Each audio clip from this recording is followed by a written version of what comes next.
J'écoute la radio Clodou, quoi. Je suis content. Je dis, tu rêves à Radio Clodou, je te dis. Écoute, on va travailler là-bas. Non, on va travailler là-bas.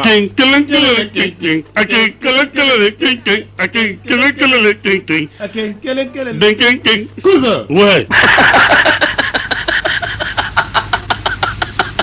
Radio Clodou, la radio inimitable. Le sport, les infos, la musique, l'actualité, le tout amusé et servi à chaud pour vous sur Radio Clodou. Radio Clodou, le journal. Radio Clodou, le journal. Mesdames et messieurs, bonjour et bonjour. Bienvenue et bon réveil. Agréable journée. Debout sur les remparts, debout sur le chemin de la vérité et de la dignité du Mali. La reconnaissance de notre honneur, de notre dignité passe par la prise de conscience des Maliens. Maliens fiers et dignes, vous êtes informés par Radio Clodou, le journal, première édition, 7h en temps universel. Nous sommes mardi 28 juillet l'an 2020. Nous sommes deux, le deuxième va donner sa voix. Il répond au nom de Bakary Sekou Cissé. Bakary, bonjour, bienvenue. Vous êtes le présentateur du journal, non? Voilà, merci Abdoulaye et bonjour à toutes et à tous. Bienvenue à cette édition, la première de Clodou Info aujourd'hui. Nous sommes les mardis 28 juillet 2020, sommet extraordinaire de lundi 27 juillet sur la crise malienne. Les dirigeants de la CEDEAO ont proposé leurs solutions pour la sortie des crises. L'intégralité de la déclaration finale dans ce journal. Et comme recommandé par le sommet extraordinaire de la CEDEAO, un gouvernement restreint de 6 membres a été mis en place. Il s'agit de ceux en charge de la défense, de l'administration territoriale, de la justice et des affaires étrangères, la sécurité intérieure et des finances. Et puis les parents des victimes des événements du 10, 11, 12 et 13 juillet dernier au Mali ont reçu hier un don composé de moutons, de céréales et une enveloppe symbolique de 500 000 francs CFA. C'était hier à la mosquée de l'imam Mahmoud Diko à Badalabougou. Et puis à la fin de cette édition, nous allons recevoir comme invité le politologue Oumarou Berté. Il est résident en France par rapport à la résolution de la crise politique qui secoue le Mali. Quel est le pouvoir que la CEDEAO a sur ses États membres? Donc le politologue nous donnera donc des précisions. Il est joint par André Traoré. C'est le titre de ce journal. Le développement dans un instant.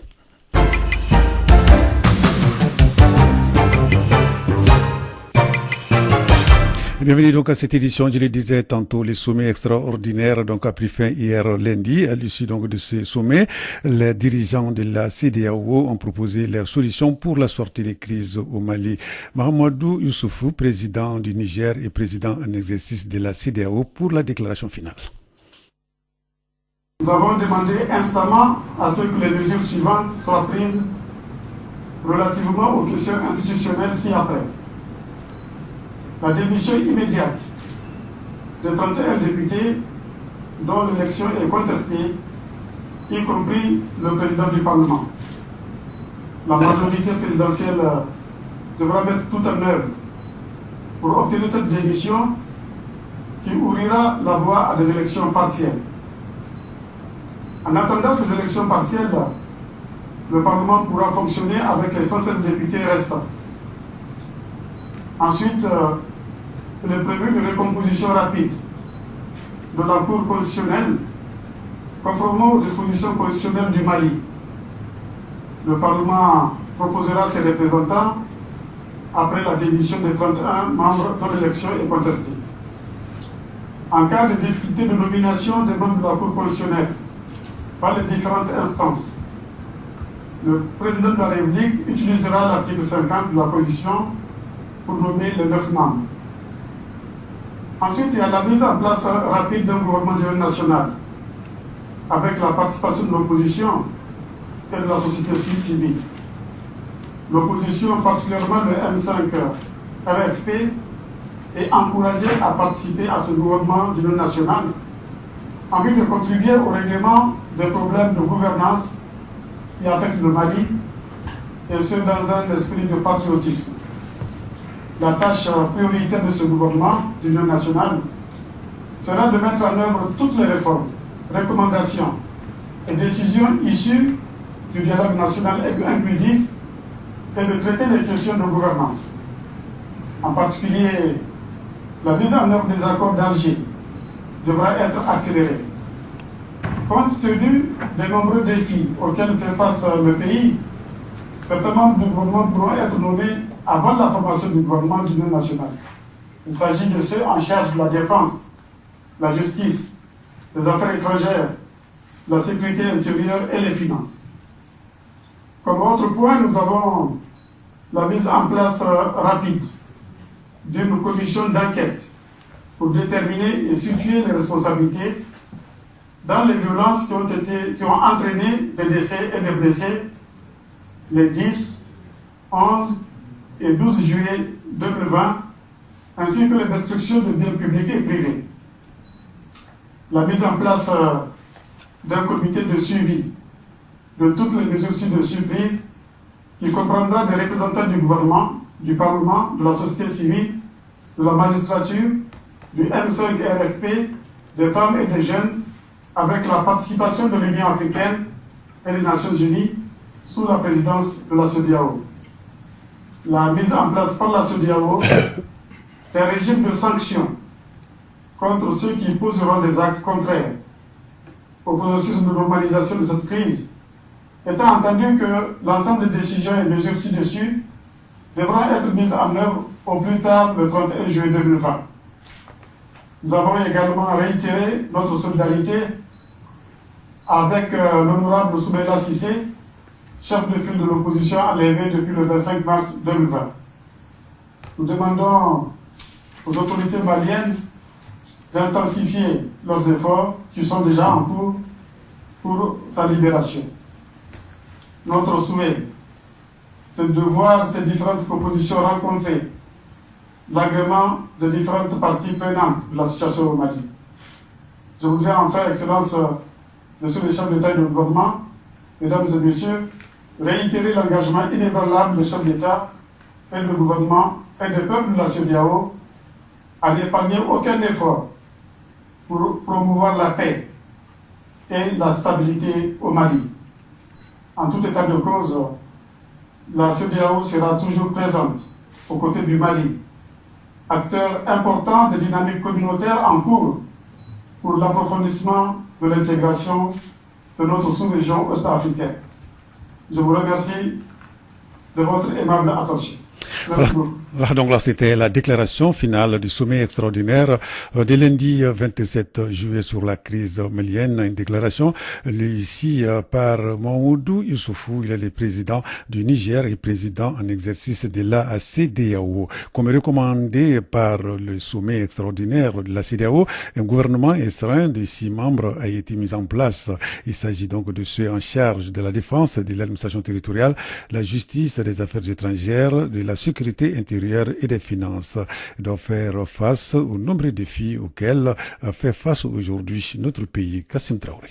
Lors du sommet extraordinaire sur la crise socio-politique au Mali, les chefs d'État de la CEDEAO ont décidé de soutenir toutes les propositions faites par la médiation de la CEDEAO, conduite par l'ancien président du Nigeria, Goodluck Jonathan, Mahamadou Issoufou, président du Niger, président en exercice de la CEDEAO. La démission immédiate de 31 députés dont l'élection est contestée, y compris le président du Parlement. Il est prévu une recomposition rapide de la Cour constitutionnelle conformément aux dispositions constitutionnelles du Mali. La mise en place par la CEDEAO d'un régime de sanctions contre ceux qui poseront des actes contraires au processus de normalisation de cette crise. Dans la capitale malienne, ce sommet extraordinaire de la CEDEAO était suivi au niveau des états-majors des partis politiques. Issa Kaoudim, coordinateur de la CEMAS, membre du M5 RF. Nous sommes tous d'accord de rester dans la Constitution. Nous sommes tous d'accord qu'il faut préserver le caractère démocratique et républicain laïque de notre pays. Mais nous sommes tous d'accord que le problème du Mali, c'est le président Ibrahim Boubacar Keïta. Hier nuit, un gouvernement restreint de 6 membres a été mis en place. Maïga Kamissa Kamara, secrétaire général de la présidente de la République du Mali, sont nommés membres du gouvernement en qualité de ministre de la Défense et des anciens combattants, le général de division Ibrahima Daïrou Dambélé. Ministre de l'administration territoriale et de la décentralisation, M.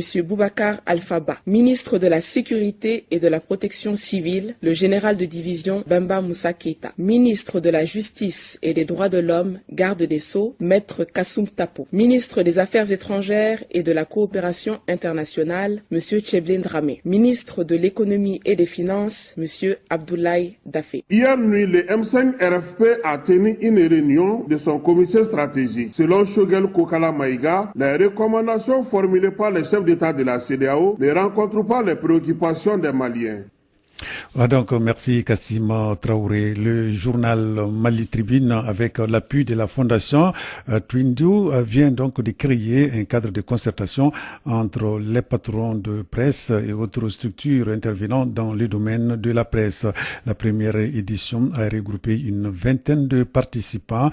Ils ont discuté du rôle de la presse dans la résolution de la crise sociopolitique que le Mali traverse actuellement. Les impressions de certains participants à cette rencontre. L'idée, c'est d'abord voir est-ce que nous avons joué notre partition dans cette crise-là, mais au-delà, comment organiser la profession, comment faire en sorte qu'il y ait une vraie solidarité entre les directeurs, entre les entreprises de presse. Bon, c'est un cadre très important, un cadre qui nous permet de passer en revue toutes les questions essentielles qui touchent la profession. Puis qu'il y a un tohu-bohi qui s'est instauré au sein même de la presse et qui ne dit pas son nom. Donc nous sommes en train de chercher des solutions idoines. Ce genre d'initiative pour nous est fondamental dans la mesure où le rôle des médias pour la décrispation de la crise et également même pour une meilleure information de la population est critique. Donc c'est pour ça que nous, à chaque fois, nous voulons soutenir les médias. Voilà, propos recueillis par Kassim Traoré. Je le disais dans les titres, cérémonie de remise des dons composée de moutons, de céréales et une enveloppe symbolique de 500 000 francs CFA aux parents des victimes des événements des 10, 11, 12 et 13 juillet dernier. C'était hier au niveau de la mosquée de l'imam Mamoudou Diko à Badalaboukou. L'essence de ce geste avec l'imam Mamoudou Diko. Là, je vais manifester notre solidarité avec non seulement les familles des défunts, et puis leur montrer qu'en réalité, on n'oublie pas si facilement. C'est des sangs qui sont versés, c'est des vies qui sont arrachées. Nous ne pouvons pas vraiment faire autre chose que manifester notre soutien, notre solidarité à l'endroit des familles respectives. Et c'est ce que nous avons essayé de faire, surtout dans ces jours bénis. Nous sommes dans les 10 jours qui sont des jours très bénis dans le sens islamique du terme. Nous pensons que c'est le moment qu'il faut choisir certainement pour faire ses œuvres. Et nous prions Allah le Tout-Puissant pour qu'il accueille ces jeunes gens dans son paradis et sa grâce infinie. Et qu'il donne vraiment patience à leurs familles respectives. Et que vraiment, c'est tout ce que nous pouvons faire aujourd'hui avec tout ce que nous avons comme douleur au fond de tête. Vous savez, je ne veux pas commenter, je préfère vraiment lui laisser lui-même la responsabilité de ses propos. Je prends acte de ce qu'il a dit, c'est un grand frère à moi. Je ne vais pas lui répondre autrement que je prends acte. Donc là, c'était l'imam Mamoudou Diko hier à sa mosquée, lors de la remise des dons composés de moutons, de céréales, une enveloppe symbolique de 500 000 francs CFA aux parents des victimes des événements des 10, 11, 12 et 13 juillet dernier. Et pour être complet avec la crise socio-politique dans notre pays, l'opposition rejette les résolutions de l'organisation, c'est-à-dire de la CEDEAO, et prévoit donc de mobiliser à nouveau dans les jours à venir. Clé de Info, première édition.